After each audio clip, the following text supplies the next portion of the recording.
Assalamualaikum warahmatullahi wabarakatuh. Jumpa lagi bersama saya Titi Anggraini di channel YouTube Titi Anggraini. Nah, dalam kesempatan kali ini saya ingin mengulas sesuatu yang agak berbeda, tidak berkaitan dengan pemilihan umum, demokrasi, hidroponik atau Faris Naufal ya, yang biasanya mengisi video di atau postingan di channel YouTube Titi Anggraini. Dalam postingan kali ini saya ingin memberikan tips berkaitan dengan pengurusan klaim jaminan hari tua atau JHT BPJS Ketenagakerjaan. Jadi kenapa saya ingin bikin tips ini karena saya yakin banyak sekali yang ingin mengetahui dan punya cara-cara yang pas gitu ya untuk mengurus klaim jaminan hari tua BPJS Ketenagakerjaan. Karena sebagai pekerja, insya Allah suatu hari pasti kita akan berurusan dengan klaim JHT BPJS Ketenagakerjaan. Jadi ini diawali dengan pada Agustus 2020 saya mengakhiri masa tugas di Yayasan Perludem. Nah, di Yayasan Perludem, salah satu insentif yang saya terima sebagai pengurus adalah selain tentu gaji dan lain-lain ya, yaitu saya dan teman-teman pekerja lain, pengurus harian, mendapatkan yang disebut dengan jaminan hari tua berupa program BPJS Ketenagakerjaan yang dipotong dari kita punya gaji setiap bulan begitu. Jadi sebenarnya ini tabungan kita gitu ya, yang dipotong dari gaji kita setiap bulan. Saya di Perludem sebagai pengurus harian sejak 2010, tapi baru terdaftar di asuransi ketenagakerjaan, bisa dibilang begitu ya, jaminan hari tua itu pada bulan Mei 2012. Nah, pada waktu itu namanya belum BPJS Ketenagakerjaan, tapi masih Jamsostek gitu ya, Jaminan Sosial Tenaga Kerja. Kartunya seperti ini. Jadi yang jadul-jadul itu kartunya Jamsostek seperti ini. Kalau yang paling baru itu kartunya tidak seperti ini. Jadi kartu BPJS Ketenagakerjaan yang baru itu dia tampilan seperti ini. Jadi ini saya kasih lihat dulu ya. Nah, jadi karena saya itu peserta lama, jadi saya masih pakai kartu yang Jamsostek dari tahun 2012 dan alhamdulillahnya saya masih menyimpan kartu saya yang dulu gitu ya, yang lama.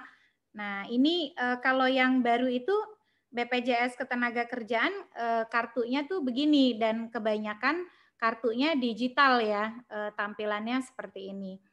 Nah, pada Agustus 2020 singkat kata saya berhenti dari Perludem dan statusnya itu mengundurkan diri gitu ya. Dan saya ingin mengajukan klaim JHT Jaminan Hari Tua BPJS Tenaga-Kerjaan saya. Nah, karena memang kebetulan saya juga sedang tidak bekerja dan tidak sedang menjadi penerima upah gitu ya. Penerima upah itu yang rutin gitu. Kalau sekarang kerja-kerja part-time, freelancer, itu memang tidak punya skema JHT sebagaimana pegawai di suatu lembaga atau institusi gitu. Nah, jadi singkat kata saya ingin mengurus JHT. Ada beberapa hal yang teman-teman perlu tahu kalau ingin mengurus JHT. Yang pertama, klaim JHT hanya bisa dilakukan paling cepat sebulan setelah kita mengakhiri hubungan kerja gitu ya. Jadi kalau kita misalnya seperti saya berhentinya tanggal 25 Agustus gitu contoh, maka paling cepat sebulan kemudian berarti 25 September. Tapi sih lebih baik dilebihkan gitu selisihnya, jangan pas 1 bulan setelah berhenti atau mengundurkan diri atau mengalami PHK begitu. Nah, sebenarnya teman-teman atau sobat juga bisa mengurus klaim JHT ini secara online. Jadi BPJS TKU itu punya aplikasi. Aplikasinya itu bisa diunduh di Google Play Store. Aplikasinya seperti ini. Jadi cari di Play Store, nama aplikasinya itu BPJS TKU yang dirilis oleh BPJS Ketenagakerjaan. Ini ada di sini ya. Nah, kalau kita mendownload atau mengunduh aplikasi BPJS TKU dari Play Store, dia punya layanan di aplikasi itu seperti ini. Jadi aplikasinya itu tampilannya di HP akan seperti ini. Ini saya sudah download juga gitu ya aplikasinya. Aplikasinya akan seperti ini, sama persis ya. Ini ada di HP saya. Tuh, kelihatan kan? Ini aplikasi saya. Jadi di layarnya itu ada lihat saldo, ada simulasi, ada e-claim, lalu ada kartu digital dan seterusnya. Kalau kita ingin mengklaim secara online, mereka punya layanan yang namanya lapak asik ya. Lapak asik itu artinya adalah layanan tanpa kontak fisik. Nah, tetapi memang ada yang harus diperhatikan berkaitan dengan lapak asik ini. Jadi kalau kita mengunduh aplikasi BPJS TKU, kita itu bisa mengajukan klaim secara online, secara daring gitu ya, tanpa kontak fisik. Nah, ini saya kasih lihat ya. Jadi yang teman-teman tuh bisa pilih tuh di sini bikin antrian online nih, yang ini nih. Ini antrian online gitu. Yang perlu diperhatikan saat mengajukan antrian online ini ada beberapa syarat. Ini saya akan tampilkan. Jadi ini adalah syarat ketika kita ingin mencoba pengajuan online. Jadi pengajuan klaim BPJS Ketenagakerjaan JHT itu bisa secara online atau tanpa kontak fisik melalui aplikasi BPJS TKU yang bisa diunduh di Google Play Store atau dengan datang langsung ke kantor BPJS tempat kita terdaftar atau di kantor BPJS terdekat. Ini batuk dulu. Nah, layanan pengajuan klaim JHT itu bisa dilakukan dalam beberapa ketentuan. Yang pertama, peserta mencapai usia pensiun 56 tahun, peserta mengundurkan diri, atau yang ketiga peserta mengalami pemutusan hubungan kerja. Kalau saya yang kemarin kan masuk yang kategori kedua ya gitu. Nah, sebelum melakukan klaim, baik klaim secara online melalui aplikasi BPJS TKU ataupun datang langsung ke kantor BPJS terdekat atau melalui kantor BPJS tempat Bapak Ibu terdaftar programnya, maka Bapak Ibu harus teman-teman menyiapkan dokumen-dokumen ini gitu ya. Nah, yang pertama kartu BPJS peserta BPJS Ketenagakerjaan seperti yang tadi saya tampilkan ya. Apakah kartu yang lama ataukah kartu yang baru gitu. Kalau yang baru tuh begini kartunya. Kalau yang lama masih berupa kartu BPJS Ketenagakerjaan berupa kartu jam sostek seperti saya yang seperti ini. Nah, yang kedua KTP, yang ketiga kartu keluarga, yang keempat surat keterangan berhenti kerja atau surat keterangan habis kontrak. Ini istilah lainnya itu parklaring ya, paklaring. Mereka sering menyebutnya begitu. Tetapi harus disiapkan. Kalau saya sudah siap sebelumnya, sebelum saya datang mengurus, ini surat keterangan berhenti kerja. Jangan lupa ya, antara nomor surat dengan kapan surat ditandatangani itu harus betul-betul dipastikan kesesuaiannya. Karena pengalaman salah satu teman saya, ketika surat keterangan berhenti kerja atau keterangan habis kontraknya berbeda antara nomor surat dengan ketika surat ditandatangani, itu diminta untuk kembali atau mengurus ulang. Jadi ditolak sama petugasnya ketika dia datang ke kantor BPJS. Jadi dia nomor suratnya tahun 2020 tapi ditandatanganinya 2021. Ternyata harus diurus ulang gitu. Jadi yang keempat itu ya, surat keterangan berhenti kerja. Nah, yang berikut buku rekening pada halaman yang tertera nomor rekening dan masih aktif. Jadi jangan lupa buku rekeningnya disiapkan gitu ya, pada yang masih aktif gitu. Lalu foto diri terbaru tampak depan. Yang ketujuh, formulir pengajuan JHT. Ini bisa diunduh di aplikasi BPJS TKU, bisa di-download gitu ya, nanti kita isi. Dan yang terakhir, NPWP, nomor pokok wajib pajak untuk klaim manfaat JHT dengan akumulasi saldo di atas 50 juta. Jadi sobat dan kawan semua, Bapak Ibu, ini siapkan semua dokumen aslinya dan juga di-scan. Jadi kalau sobat ingin mengurus lewat aplikasi BPJS TKU, semua dokumen ini harus di-scan dan harus ada soft copy-nya. Tapi kalau ingin mengurus langsung di kantor BPJS terdekat atau tempat terdaftar, ini harus difotokopi, bukan sebaiknya. Siapkan aslinya dan siapkan fotokopinya. Untuk aman-aman, jaga-jaga, fotokopinya bikin 2 kali rangkap dan siapkan materai. Jadi bawa materai begitu ya. Nah, ini persyaratan yang harus disiapkan. Sekarang kita urai dulu pengurusan secara online. Jadi kalau mengurus secara online, caranya adalah tadi ya, dokumen ini harus semua disiapkan, kartu BPJS-nya, KTP, kartu keluarga, surat keterangan berhenti kerja, buku rekening, foto diri terbaru, formulir pengajuan JHT dan NPWP. Nah, caranya adalah nanti masuk ke aplikasi BPJS TKU ya, seperti ini. Lalu pilih yang antrian online. Antrian online itu yang ada di sini, nih antrian online. Kalau mau masuk ke BPJS TKU tentu kita harus login dulu. Nah, cara login-nya adalah atau masuk ke dalam aplikasi, kita harus memasukkan nomor JHT, nomor BPJS kita. Jadi nomor kita itu bisa didapat dari HRD kita gitu ya. Masukkan nomor JHT kita. Lalu dia akan meminta alamat email dan HP untuk konfirmasi aktivasi. Jadi nomor HP dan alamat email. Kalau kita sudah aktivasi, maka kita akan bisa mendapatkan aplikasinya seperti ini dan login. Untuk pengajuan secara online, lapak asik, layanan tanpa kontak fisik, kita masuk ke sini, ke antrian online.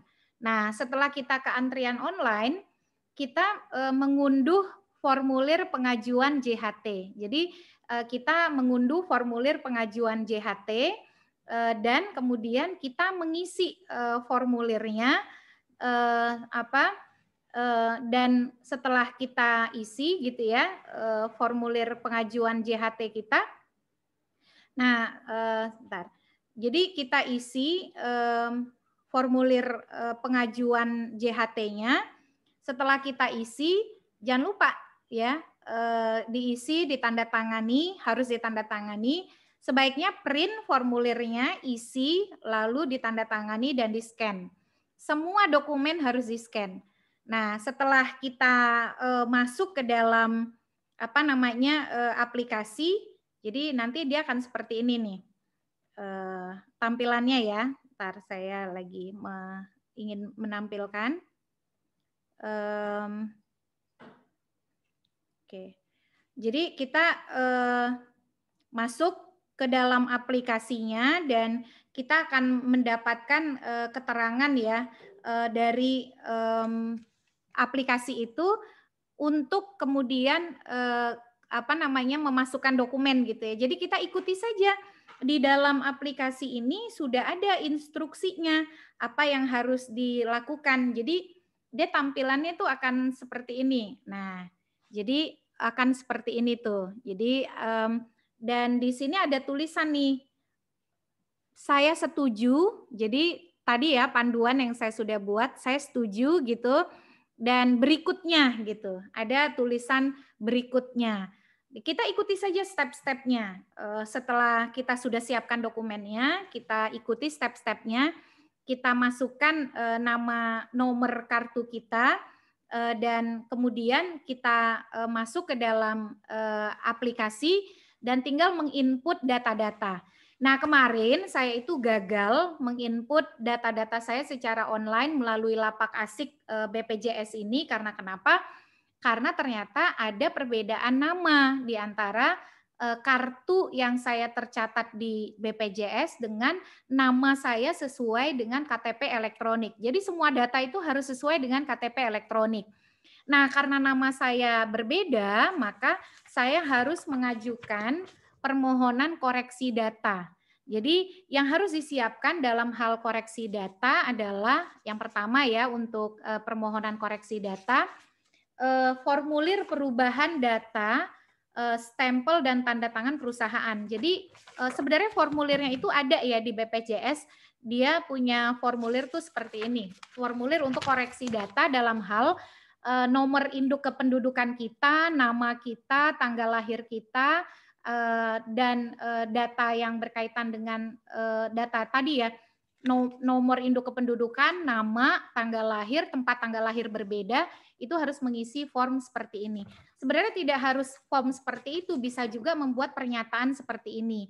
Jadi pernyataan dari kantor kita yang menyatakan bahwa ada kesalahan pencatatan data dan yang benar adalah yang sesuai dengan KTP elektronik kita. Dan kita harus menyiapkan tadi ya, mengisi form atau membuat surat pernyataan koreksi data, fotokopi kartu peserta, fotokopi KTP, fotokopi kartu keluarga, dan fotokopi verklaring. Verklaring itu surat habis kontrak atau surat berhenti kerja. Lalu kita datang ke kantor BPJS, tempat kita terdaftar atau BPJS terdekat untuk mengurus perubahan data atau koreksi data. Saya datang ke BPJS Wahid Hashim karena kantor saya di sana terdaftarnya. Ketika datang langsung sampaikan kepada Pak Satpamnya, siapkan data-datanya asli dan fotokopi, lalu langsung dibantu tidak sampai 15 menit, langsung data kita dilakukan perubahan dan dilakukan penyesuaian.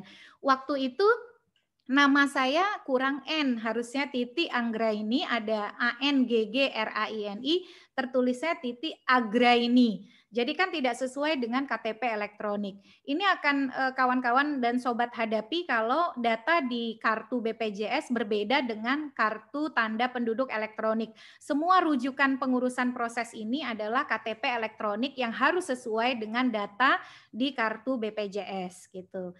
Nah, itu singkat cerita begitu ya kenapa saya tidak mengurus lewat online. Nah, kalau kawan-kawan datanya tidak ada masalah, ikuti saja panduan di aplikasi BPJS TKU, masukkan semua dokumen, jangan lupa tadi kita dokumennya sudah bahas ya, dokumen-dokumen yang harus disiapkan, sekali lagi ini dokumennya jangan sampai terlewat, masukkan secara online, nanti setelah dokumennya beres, bisa di-upload, kawan-kawan tinggal menunggu jadwal verifikasi validasi dokumen dari petugas BPJS yang juga akan dilakukan secara online.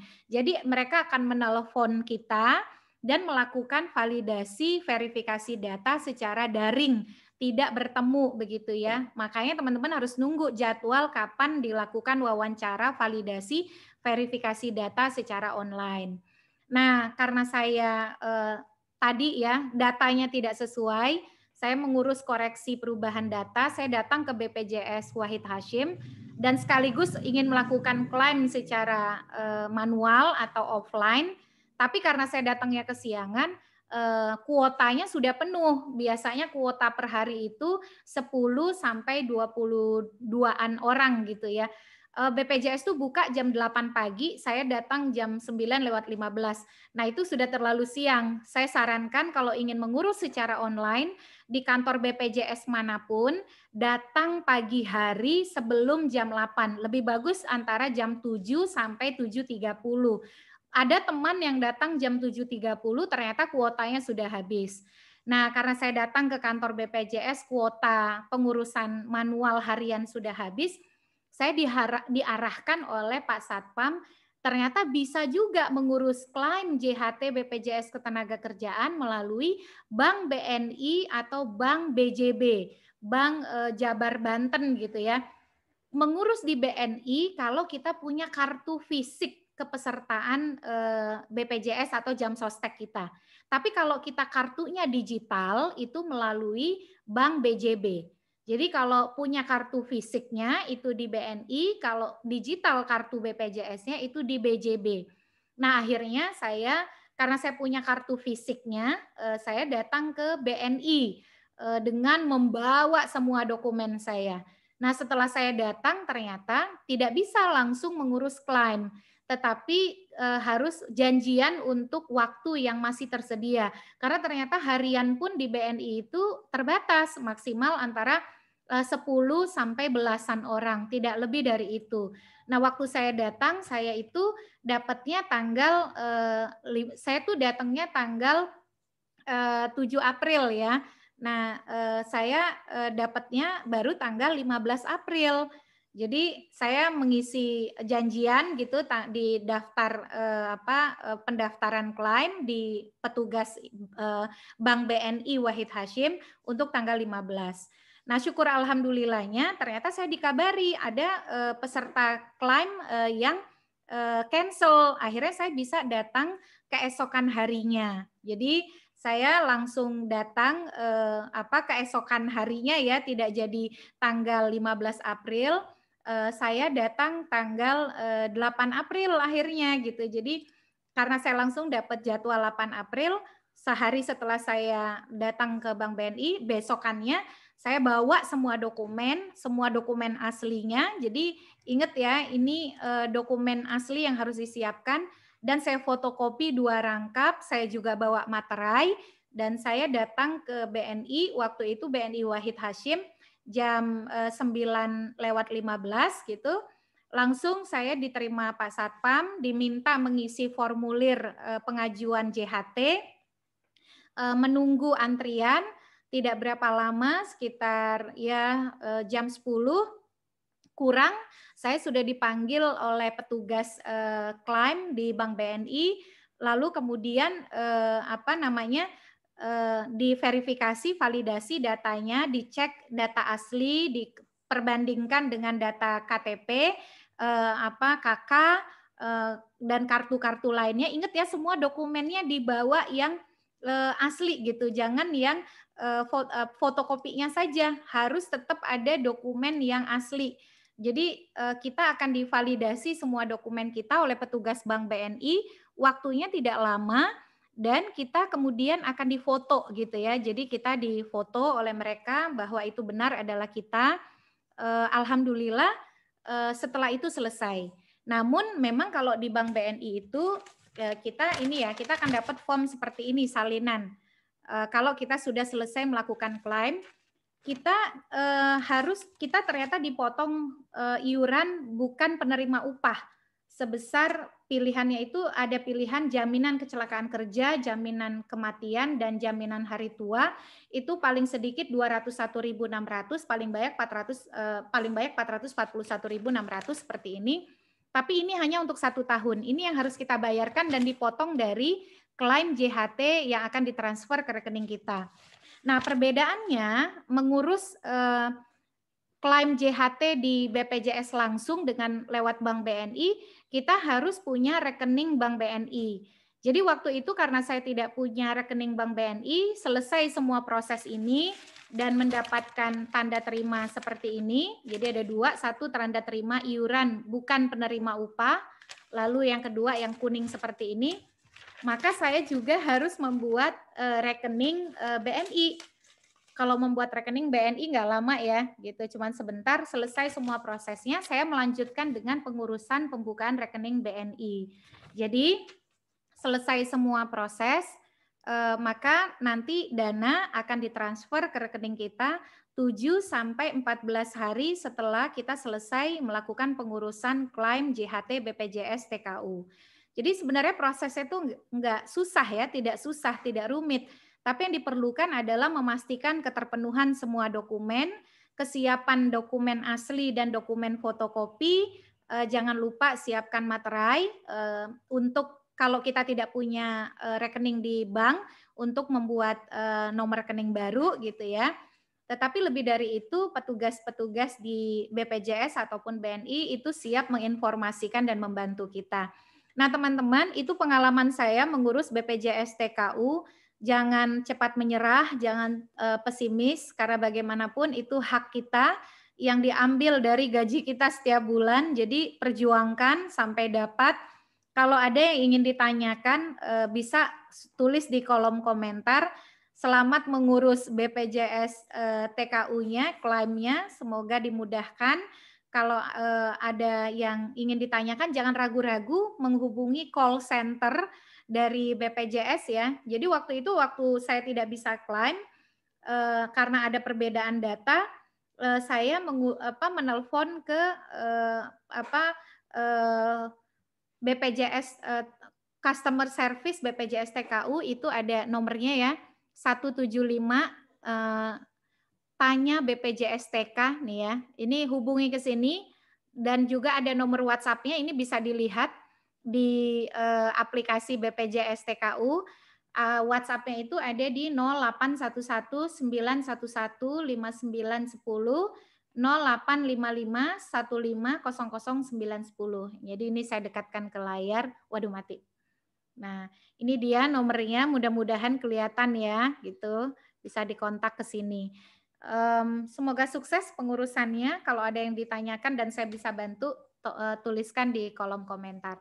Terima kasih. Wassalamualaikum warahmatullahi wabarakatuh.